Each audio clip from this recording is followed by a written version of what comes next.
Sang Hyang Dewangkara kepenak kanggo mlaku lon-lonan anakmu loro pisan pindho dawana dandan. Nala Gareng Petro, kowe ndikake dandan ayo padha mlaku. Wah, dandan sabuke bandil, ora dandan sabuke ya lulup. Sing didandani iki apa to, Mbok?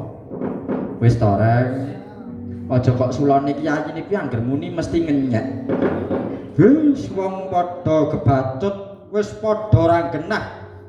Sing jenenge dandan kuwi lak ya becike panggonane sarwa tatrap, sing kendho lak ya disingsetake.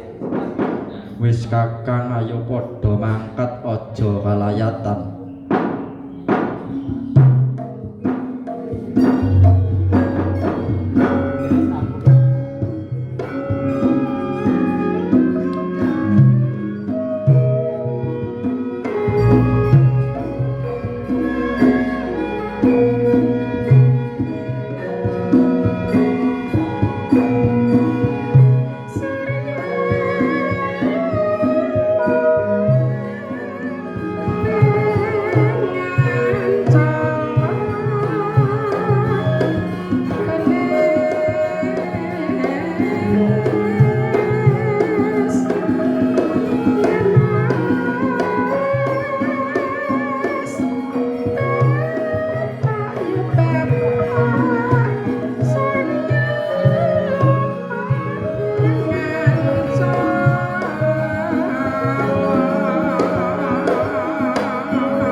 Dananjaya nalika semana ngambah pategalan akeh padhesan kang padha hanambut kardi padha sangkut denira makarya tetaneman katon ijo royo-royo mratandani ora bakal kekurangan pangan raja kaya katon andher ing pangonan kacaryan panggali risang putarta denira rasa sesawang ingkang mangkono wong kang padha mulat lampahe risang bagus kang padha kami tenggengan nganti kedap tesmak pandulune waneh-waneh panarekane ana kang duwe pangira menawa Jawata ing Suralaya tumurun nganglang bawana ana kang duwe panyana lamun iku runtuning Gandaruka kang ngira lamun bangsaning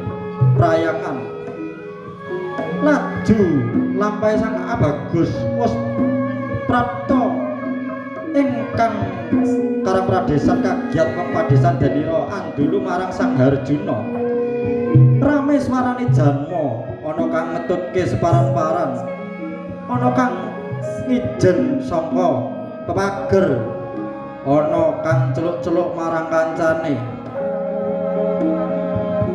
kaya mangkono jare wong kang samya nonton Sang Bagus.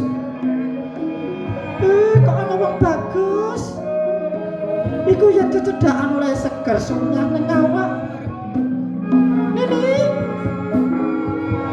putumu jahan aku tak nonton wong bagus ora nggir aku meh nonton dhewe mumpung isih urip. Jabang bayi kalau bapakmu lewat.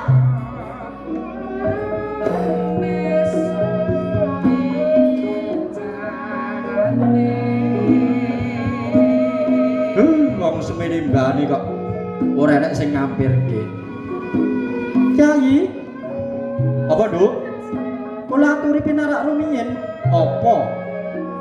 Anu Kyai, anak kula waos dinten nangis diyem mawon nyuwun tulung mang wedani.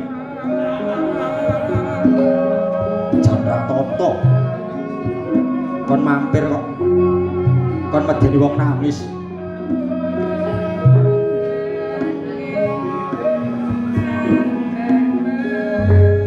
Lho, wong bagus. Wong bagus, renek sing ngampirke wong bagus. Yai. Apa, Nduk? Kula aturi pinarak rumiyin. Apa? Nyuwun kagemanipun gantol. Iki to. Tangan kok dilokke gantol.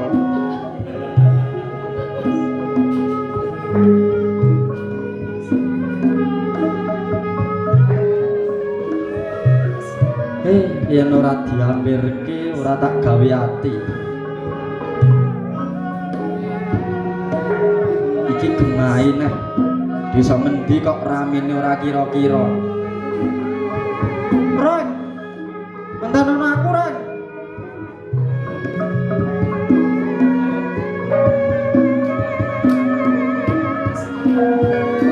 Kacarita lampahe Sang Dananjaya wis mengker saking Karang Pradesan. Nalika semana wis parta tepining wana wasa.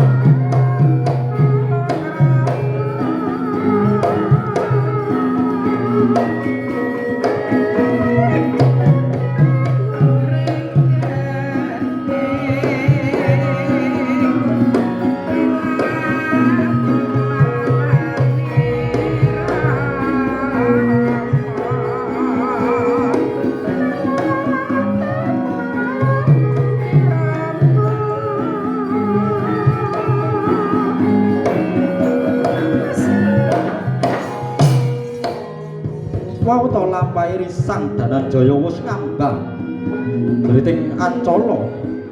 Tepining wau dadi kaburon wana kang padha kaborot katrajang lampahe Raden Harjuna.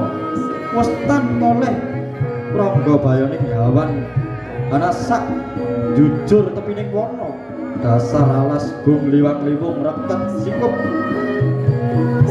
pampang kayu kekayon tepun sumumbang sumambung kena silirising samirana pating galirit tot pating galerit swarane rengket ponang karosokan pating jarit tot swaraning kekayon ageh sen isaning wana wasa rame swarane kang lumaku ning kekayuan sak grobyak ditebus asri swarane kewan-kewan sajroning wana gong-gong har ketekuk det mau to rame swaraning jroning wana akeh manuk kataranggane kacarita beksi wis padha suminggah sumikir tan ana wani parek lan palenggahane Sang Bagus mung padha mangan wohe bulu budha ana kang notol woh-wohan dan tibake ngarsane Sang Parto yen tan bisa manguna jalwa Raden punika atur segata kawula sen-isening wana kagem Jambi kasrakat mesem jroning wardaya Sang Harjuna Eca dan Ira Lenggah.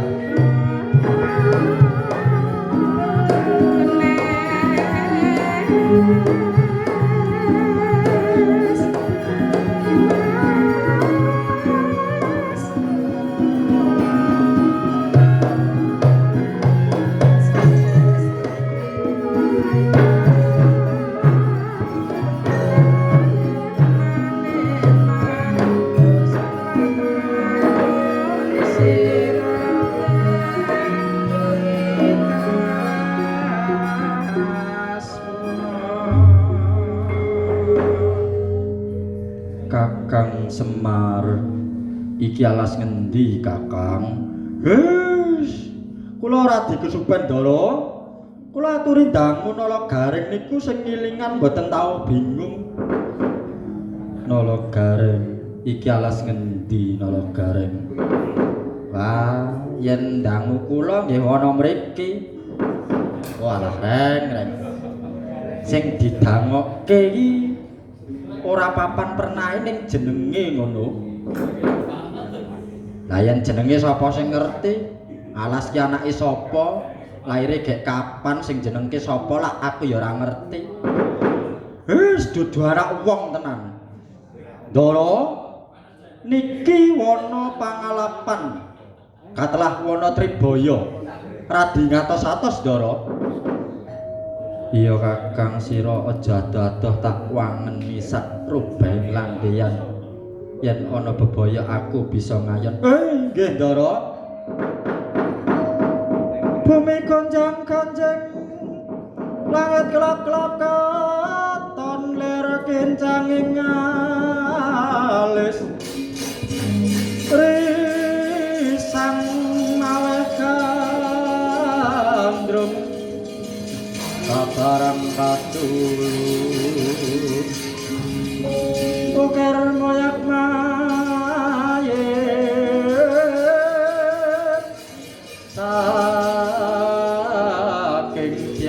Haliwur Numaresang Kandrum Do Aresumitro Tanaya Parangrek Kabeh sining wana rangsaya maringsun